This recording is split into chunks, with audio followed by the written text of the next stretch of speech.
Welcome back to the Rami Lavi podcast.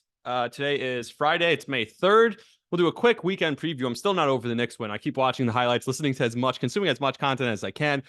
Evan and Tiki have some great stories from being there live with fans. Sean and Tiki Barber. Sean Morash, of course, showed up in a Rondé Barber jersey, just typical, hilarious. And he's the most hated man in Philadelphia is Rondé Barber, one of them. And Sean shows up with his Rondé Barber jersey, standing next to Tiki, who looks an awful lot like Rondé, by the way. They got into a fight in a suite. So it's hard to get into a fight in a suite level, but not if they're Philly fans. Philly fans, I guess, are crazy everywhere. We got the Rangers at 4 p.m. on Sunday, and then the Knicks at 7:30 on Monday. So great weekend and into next week of sports. I want to hit on the Mets real quick and the Yankees. The Yankees lose 4-3, or 3-4 rather, in Baltimore. And it's gone from owning Baltimore to now struggling mightily in Baltimore. The Yankees barely score any runs in this series. Baltimore's the best team in the American League East. I warned you about this. And now we're getting to the point where Juan Soto's still doing his thing, but everyone else is falling apart around him. And Gleyber Torres, I've seen enough of Gleyber Torres as a Yankee. I've said this so many times. He's not a winning player, unfortunately. And that's the biggest problem. There's a difference between a guy who is a winning player and not, and he has clearly proven time and time again that he's not a winning player. And that's the problem with Gleyber Torres. That's been the problem with Gleyber Torres in his career. It's just lackadaisical. Seems like he doesn't care. And whenever someone's not hitting, it seems like they don't care. But the plays in the field, the plays on the base pass, they're careless plays. It's not plays that he's making bad plays. It's that they're so very clearly careless. So he's making plays that if he was just paying attention and cared a little bit more, trying to barehand the ball in what would have been a crucial double play. And, Carlos Rodon was not sharp, and he didn't have the mental fortitude to overcome it. So now the Yankees come home for a weekend series against the Tigers, another not great team, but who's off to a good start. The Yankees have to take care of business at home. They're now, I think they're 8-9 in their last 17 games. So the Yankees are under 500 over the last 17 games after their 12-4 start. So not great for the Yankees. It's a tale of two seasons. The first 16 games and now the last 17 games, they have to get going. Meanwhile, the Mets continue to make it happen. I think over the course of that series, which was a really entertaining series against the Cubs, I think Carlos Mendoza really continues to endear himself to the Met fan base. And stop telling me, guys, that I'm a Mets fan. I tweeted this out today. Can you stop sending me? I know the Mets are hiring for Mr. and Mrs. Met. Stop sending me the hiring post. I'm not Mr. Met. I'm not going to be Mr. Met. I'm not going to apply to be Mr. Met. I get it. I'm the one guy who works in sports, maybe, if you're watching this, if you're listening to this, and you think I'm a Mets fan. You think I love the Mets. I don't love the Mets, okay? I do love the Mets. I'm lying. I do love the Mets, but I'm not a Mets fan. So you can stop sending me that. And the Mets, they're fun to watch right now. They find a way to make it happen Mets. It keeps going. Francisco Lindor in that game. That was the flu game. When they were down all game, fighting from behind. They're always put behind the 8 ball when Hauser's starting. He shouldn't be a major league starter. And once Kodai's back, he'll be gone. Hopefully he's gone before then. Obviously, they have the rookie making his debut, Scott on Sunday. I think it's Scott. I have to look it up now. But so that's a big news. I think maybe it's Monday. I'll look it up. Yeah. So his name is, and just enough of Adrian Hauser. I've seen enough of him. Everyone's seen enough of him.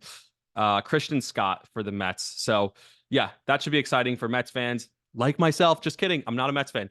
But until then, they're just finding a way in some of these games. And even in that 9th inning, JD Martinez hits the double after obviously, Pete Alonso gets punked, and you think Pete Alonso is safe at the plate. He's not in the end, whether he was blocking the plate or not. If Pete Alonso just keeps his hand down, he's safe.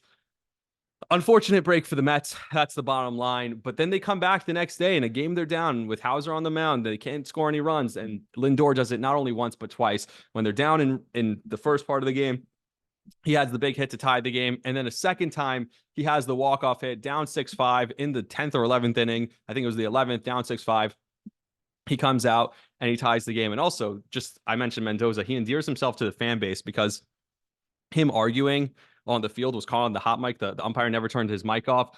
And just everything he says, Mets fans love him. His personality, it seems like the Mets have built on it. And, so the flu game, they're calling it for Lindor because he left the middle of the game before with flu-like symptoms, which a lot of people are saying maybe he had the shits.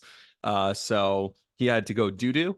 And then he's just back the next day. Maybe a little diarrhea situation for Francisco Lindor, but it didn't affect him the next day. He was incredible. He comes back and he makes all the plays, including the two biggest hits of the game and the walk-off. So everyone seems happy for him and it's finding ways. Different guys stepping up. Martinez lengthens the lineup. So many different things. You've seen his impact already with the Mets. JD Stewart is frustrating at times. We don't have to rely on JD Stewart every day. Beatty can be frustrating at times. You don't have to rely on him every day. You're seeing contributions even from Vientos, who came up and made a contribution. So just fun times right now for the New York Mets. Like I said, the Knicks and Rangers are going to play starting Sunday and then the beginning of next week. I feel like the Rangers haven't played in a month. And we waited so long to get the schedule. Something's going on with the NHL and their scheduling this year. Just weird stuff, but I'm excited for Rangers game. We'll obviously be on Rangers Live after the post game.